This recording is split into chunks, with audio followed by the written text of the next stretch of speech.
అదే RTV app వార్తల్ని క్షణాల్లో చదివే అవకాశం ఉంటుంది. ఒక న్యూస్ పేపర్, ఒక టెలివిజన్ ఛానల్ మీ చేతుల్లో ఎప్పుడూ ఉంటాయి. మనతో పాటు కాంగ్రెస్ పార్టీ సీనియర్ లీడర్ మాజీ కేంద్ర మంత్రి చింతామోహన్ గారు. ఆయనతో మాట్లాడుతూ ఇప్పటికే ఆంధ్రప్రదేశ్లో 3 రాజధానుల చర్చ బలంగా నడుస్తుంది.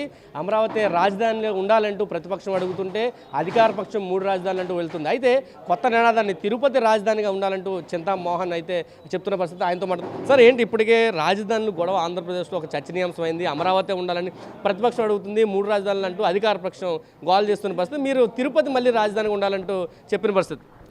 ఇది నేను కోరుకున్నది కాదు, ఇది చింతామోహన్ కోరిక కాదు. బ్రహ్మం గారని ఒక సెయింట్ 300 సంవత్సరాల నాడు కాలజ్ఞానంలో రాశాడు, తిరుపతి రాజధాని నగరం అవుతుంది అని. ఆయన ఆ కాలజ్ఞానంలో రాసిన ప్రతి మాట జరిగింది. తిరుపతి కూడా అవుతుందని నాకు విశ్వాసం ఉంది. ఆయనకు నేను ఫాలోయర్ని, భక్తుడిని. రెండోది, 1953లో ఎన్జి రంగా గారు తిరుపతిని చేయమంటే సంజీవ్ రెడ్డి దాన్ని కర్నూలుకు తీసుకెళ్ళాడు. కర్నూలు నుంచి మరి హైదరాబాదు పోయింది, హైదరాబాద్ తుళ్ళూరు వచ్చింది, తుళ్ళూరు నుంచి వైజాగ్ నుంచి మళ్ళీ హైదరాబాద్ పోతూ ఉంది. ఈ సమయంలో ఇది చాలా ముఖ్యం, తిరుపతి రాజధాని నగరం అవుతుంది, అయి తీరుతుంది. అక్కడ ఆమోదయోగ్యమైనటువంటి ప్రాంతం, వాతావరణం బాగుంది. మరి అక్కడ అన్నీ కావాల్సిన వసతులు, జాతీయ రహదారులు ఉన్నాయి, అంతర్జాతీయ విమానాశ్రయం ఉంది, హాస్పిటళ్ళు ఉన్నాయి, మరి విశ్వవిద్యాలయాలు ఉన్నాయి. మంచి ప్రాంతం తిరుపతి. అందుకొరకే తిరుపతి రాజధాని చేయమని బ్రహ్మం గారు చెప్పిన మాటలు నేను చెప్తాను. ఇది చింతామోహన్ చెప్పే మాటలు కాదు. మీరు కాంగ్రెస్ పార్టీ లీడర్గా కూడా ఉన్నారు. కాంగ్రెస్ పార్టీ అమరావతి రాజధానిని హామీ ఇస్తుంది, మీరేమో తిరుపతి. ఇది మీ వ్యక్తిగతమా, కాంగ్రెస్ పార్టీ నిర్ణయమా? ఇది నేను ఒకటి చెప్తున్నా, ఇది బ్రహ్మం గారి నిర్ణయం. బ్రహ్మం గారిని నేను ఫాలో అవుతున్నా. అంటే చిరంజీవి కూడా తిరుపతి నుంచి పోటీ చేయాలంటూ మీరు అభ్యర్థించారు. లాస్ట్ టైం కూడా తిరుపతిలో మాట్లాడి ఈరోజు ఇక్కడ కూడా మాట్లాడిన పరిస్థితి. మరోపక్క జనసేన పవన్ కళ్యాణ్ ఆయన పార్టీ పెట్టారు, కానీ ఆ పార్టీలోకి చిరంజీవి వెళ్తారని కూడా వార్తలు వస్తున్నాయి. మరి అది వెళ్తారా వెళ్ళరా అనేది ఆయన విషయం. ఇది నా ప్రజాస్వామ్యబద్ధంగా నా అభ్యర్థన. ఆయన ఇప్పుడు కాపు బలిజలు ముఖ్యమంత్రులు కావాలని గత 20-30 సంవత్సరాలుగా అనుకుంటున్నారు. హరిరామ జోగయ్య ప్రతిరోజు జాబులు రాస్తున్నాడు. వాళ్ళు కావాలనుకుంటే ఇది మార్గం అని చెప్తున్నాను. ఆయన వస్తే వెంటనే ఊరికట్ట నామినేషన్ వేసిపోతే ఆయన ఎమ్మెల్యే చేసే బాధ్యత నేను తీసుకుంటాను. ముఖ్యమంత్రి చేయడం కూడా నేను మాట్లాడతాను, మా వాళ్ళతో మాట్లాడి చిరంజీవిని ముఖ్యమంత్రిగా చూడాలని ఉంది.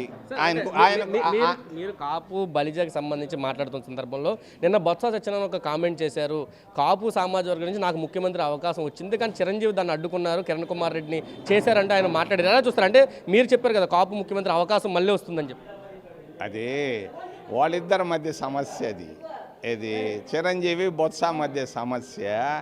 నాకు తెలిసి ఇది కరెక్ట్ కాదు, అబద్ధం. అది నేను నమ్మటం లేదు. మరి మా వాళ్ళు ఆ రోజే కానీ కిరణ్ కుమార్ రెడ్డి కాకుండా చిరంజీవిని చేసి ఉంటే రాష్ట్రం విభజన జరిగి ఉండేది కాదు. మా వాళ్ళు అప్పుడప్పుడు ఏదో బొత్స ముఖ్యమంత్రి కాకుండా చిరంజీవి అడ్డుకున్నారనేది బొత్స కామెంట్. బొత్సాని గురించి నేను మాట్లాడదలుచుకోలేదు, మాట్లాడాల్సిన అవసరం కూడా ఈరోజు లేదు, పక్కన పెడదాం. చిరంజీవిని ముఖ్యమంత్రిగా చూడాలని నాకుంది, ఆయన ఒప్పుకుంటే. అంటే షర్మిల మీద కూడా మాటల తోటాలు పేలుతున్నాయి, సోషల్ మీడియాలో ట్రోలింగ్స్ జరుగుతున్న పరిస్థితి ఉంది. దాన్ని ఎలా చూస్తారు? అంటే షర్మిల రాక కాంగ్రెస్ పార్టీకి నూతన ఉద్యోగం తీసుకుందని మీరు అంటున్నారు, వైసీపీ నుంచి దాడి అయితే పెరిగిన పరిస్థితి. సహజమయ్యా.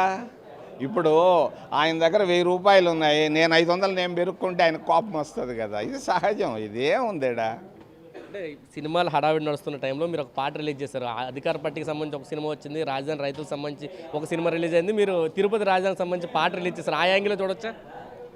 సినిమాలకి దానికి కాదు, కానీ ఈ విషయంలో విశ్లేషణ ఉంది.